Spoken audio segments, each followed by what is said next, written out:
महोदय, माफ़ी चाहेंगे, हम खुद ही लेट आए, इसलिए उम्मीद भी नहीं थी, बस सुनने की थी। बैठे थे, सतीश दादा चले गए हैं, थोड़ी देर उनको सुन पाए। बाकी जितने भी वरिष्ठ समाज के बुद्धिजीवी वर्ग के लोग थे काफ़ी अच्छा बोल रहे थे। बच्चे थक गए होंगे, दिन भर से बैठ बैठ के खेल कूद के पीछे पीछे निकल रहे हैं, सब माता बहनें भी बैठी हुई है।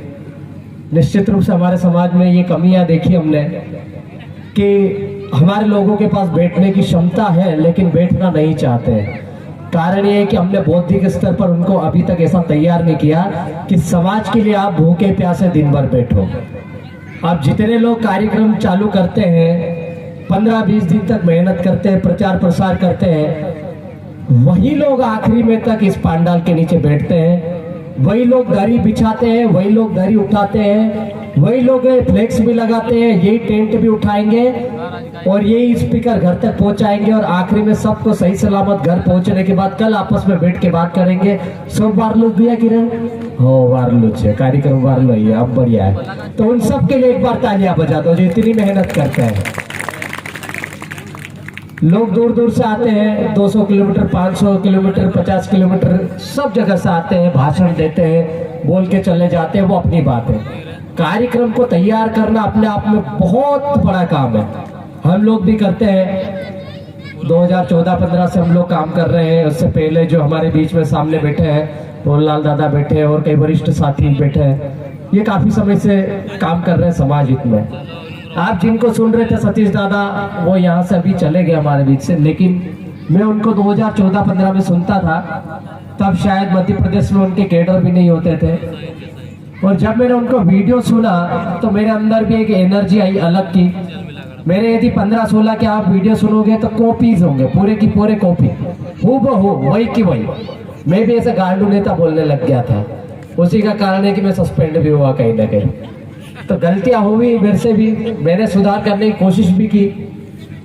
फिर समय के साथ मैंने भी खुद में परिवर्तन किया। तो समाज में ऐसा नहीं कि मैं जो बोलता हूँ मंच से वो सही है, मेरे से पहले जो बोल के गए वो बोल दिया तो 100 आना सच है, ऐसा नहीं है। हर व्यक्ति अपने आप में पूर्ण नहीं होता, कंप्लीट नहीं होता है, कहीं ना कहीं सबके अंदर गलतियां होती है। अभी बहुत सारे लोग देख रहे होंगे, बहुत बड़ा बड़ा नाम सुना, नीतीश ये तो पूरे है, जरा सा कहाँ सा है, नौकरी कर रहा, सस्पेंड भी हो गया, नौकरी भी छोड़ दी, ये कैसा है, दिखता तो नहीं ऐसा। तो मैं आपको बता दूं, जिसके लिए आप बैठे हो आज, ये टंटा बिल भी ऐसे ही था, जिसकी फोटो दिख रही पीछे, बिल्कुल दुबला पतला हमारे जैसा ही था।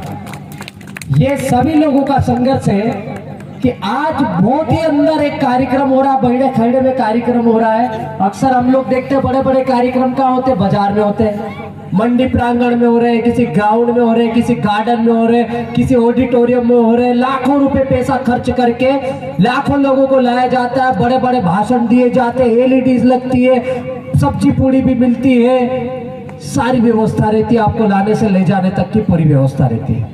लेकिन जब समाज के कार्यक्रम की बात आती है तो कोई व्यवस्था नहीं रहती है। जो नीचे बैठे लोग रहते हैं, ये लोग पहले दिन से काम करते हैं, भूखे प्यासे दिन भर भटकते हैं, 10 रुपए, 50 रुपए, 100 रुपए, 500 रुपए चंदा इकट्ठा करते हैं, बड़ी मुश्किल से आयोजन करते हैं और उसके बाद में शासन प्रशासन का विरोध झेलना पड़ता है, तब जाके बड़े खेड़े में इतनी बड़ी सभा होती है। आपने बहुत बढ़िया कार्यक्रम किया, हमने देखा वह छोटी सी मूर्ति स्थापित की आपने, तो ये कहने को बहुत छोटा गाता है, आपकी नजरों में हो सकता है कि वो इतनी बड़ी मूर्ति है, लेकिन ये गाता छोटा मोटा नहीं है।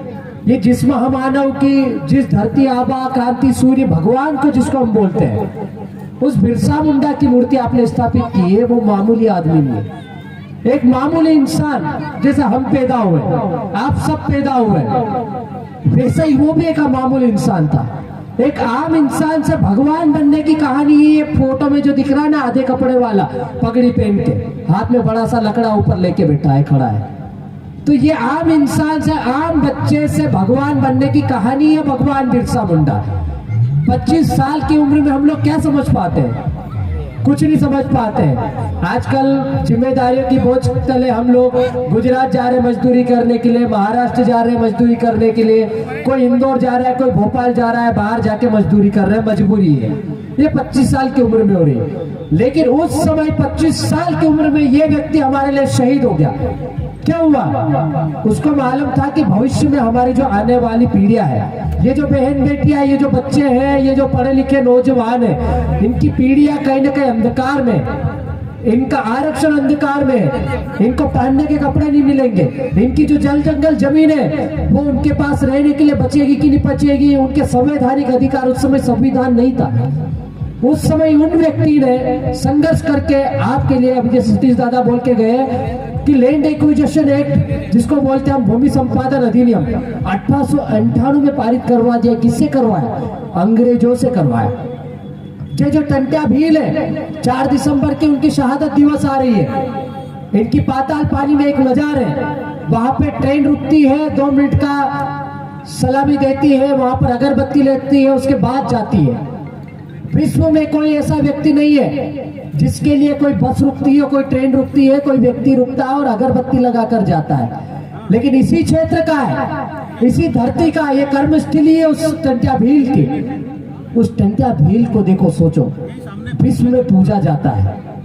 उन्हें 10 नवंबर, उस समय, अभी 10 नवंबर 2-4 दिन पहले गए, 10 नवंबर 1889 को ब्रिटिश इंडियन पेपर में, न्यूयॉर्क ऑफ टाइम्स में, उस समय पेपर में एक खबर लगी कि टंट्या भील, हु टंट्या भील, कौन टंट्या भील?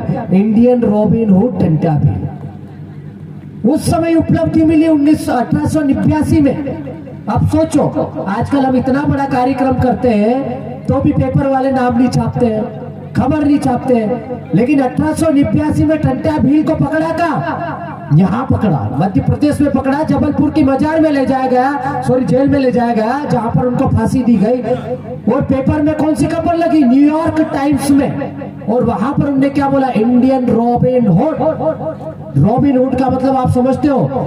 दलितों के, वंचितों के, मजदूरों के, शोषितों के, गरीबों के मसीहा, भगवान। वो उपलब्धि किसने दी?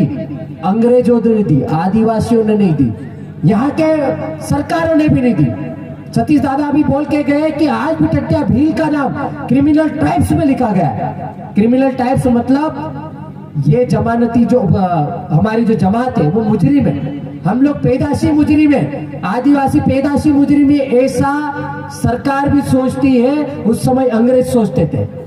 और उसी का कारण था कि इन्होंने 1871 में बड़ा कानून बनाया था कि अंग्रेजों के दर पर जाना पड़ता था, उनकी चौकियों पे जाना पड़ता था। हमारी बहन बेटियों को, हमारे व्यक्तियों को जो भी आंदोलन में भाग लेते थे, रोज वहां पर जाके सलामी देनी पड़ती थी, हाजिरी देनी पड़ती थी।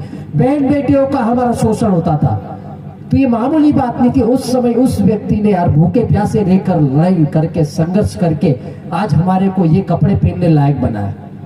आपने सुना होगा 1876, 77, 78 में बहुत बड़ा अकाल पड़ा था। डाले डाले आज भी हमारे गांव में बोलते थे, और खतरनाक कला उल्लू करके सूखा पड़ा था, पहनने को कपड़ा नहीं, हड्डियां हमारी स्पष्ट दिख रही थी।